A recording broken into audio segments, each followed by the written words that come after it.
ఓటెన్ TV news కు స్వాగతం. Super 6 హామీలు ఇచ్చి అధికారం చేపట్టిన టీడీపీ కూటమి ప్రభుత్వం 10 నెలలు దాటుతున్న సంక్షేమ పథకాలు హామీలు అమలు చేయలేకపోవడాన్ని నిరసిస్తూ సూపర్ 6 పథకాలను వెంటనే అమలు చేయాలని డిమాండ్ చేస్తూ ప్రగతిశీల మహిళా సంఘం POW విజయవాడ నగర కమిటీ ఆధ్వర్యంలో ధర్నా చౌక్ లో ధర్నా నిర్వహించారు. ఈ సందర్భంగా POW రాష్ట్ర ఉపాధ్యక్షురాలు ఆర్ గంగా భవాని మాట్లాడుతూ టీడీపీ, జనసేన, బీజేపీ కూటమి నాయకులు రాష్ట్రంలో ప్రజలకు ఇచ్చిన వాగ్దానాలను, సంక్షేమ పథకాలను అమలు చేసే వైపుగా దృష్టి పెట్టకుండా కేవలం బ్రాందీ షాపులో వాటాలు పంచుకోవడం పైన దృష్టి పెట్టారన్నారు.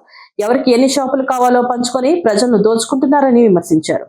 ఎన్నికలకు ముందు తల్లుల కోసం, పిల్లల కోసం, మహిళల కోసం, రైతుల కోసం, యువకుల కోసం, కార్మికుల కోసం, ఇలా అన్ని వర్గాల ప్రజల కోసం నీకు ఇది, నీకిది, నీకిది అంటూ అనేక హామీలు గుప్పించిన చంద్రబాబు ఇప్పుడు అమాయకంగా ఖజానాలో డబ్బులు లేవని బుకాయించడం, ప్రజలను దగా చేయడమే అన్నారు. 10 నెలల కాలంలో 1,50,000 కోట్ల రూపాయలు అప్పులు చేశారని, అయినా పథకాలు ఎందుకు చేయటం లేదని ప్రశ్నించారు.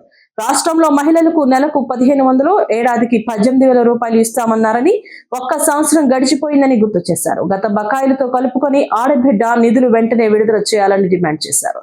అదేవిధంగా తల్లికి వందనం, అన్నదాత సుఖీభవ పథకాలు కూడా అమలు చేయాలన్నారు.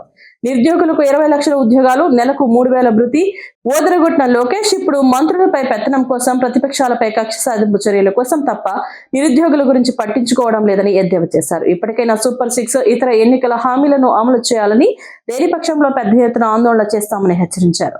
ఈ కార్యక్రమంలో POW జిల్లా ప్రధాన కార్యదర్శి K. దుర్గా, కమిటీ సభ్యులు లక్ష్మి, దుర్గా, రాధ, సుజాత, రమణమ్మ తదితరులు పాల్గొన్నారు.